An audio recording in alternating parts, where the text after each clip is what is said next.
Ésaïe, chapitre 21. Oracle sur le désert de la mer. Comme s'avance l'ouragan du midi, il vient du désert, du pays redoutable. Une vision terrible m'a été révélée. L'oppresseur opprime, le dévastateur dévaste. Montez l'âme. Assiège, me dit, je fais cesser tous les soupirs. C'est pourquoi mes reins sont remplis d'angoisse. Des douleurs me saisissent comme les douleurs d'une femme en travail. Les spasmes m'empêchent d'entendre. Le tremblement m'empêche de voir. Mon cœur est troublé. La terreur s'empare de moi. La nuit de mes plaisirs devient une nuit d'épouvante. On dresse la table. La garde-veille, on mange, on boit.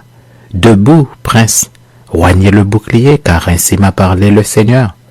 Va, place la sentinelle, qu'elle annonce ce qu'elle verra. Elle vit de la cavalerie, des cavaliers 2 à 2, des cavaliers sur des ânes, des cavaliers sur des chameaux, et elle était attentive, très attentive.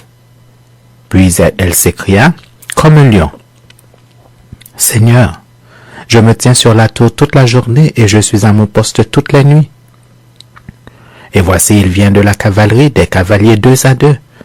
Elle prit encore la parole et dit, elle est tombée, Babylone, et toutes les images de ses dieux sont brisées par terre. Ô mon peuple qui a été battu comme du grain dans mon air. Ce que j'ai appris de l'Éternel des armées, Dieu d'Israël, je vous l'ai annoncé. Oracle sur Duma.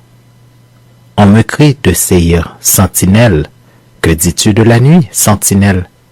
Que dis-tu de la nuit? La sentinelle répond, le matin vient et la nuit aussi.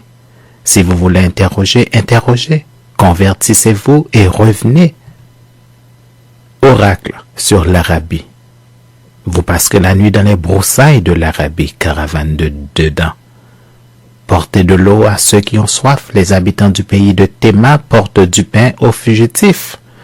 Car ils fuient devant les épées, devant l'épée nue, devant l'arc tendu, devant un combat acharné. Car ainsi m'a parlé le Seigneur. Encore une année, comme les années d'un mercenaire, et c'en est fait de toute la gloire de Kédar.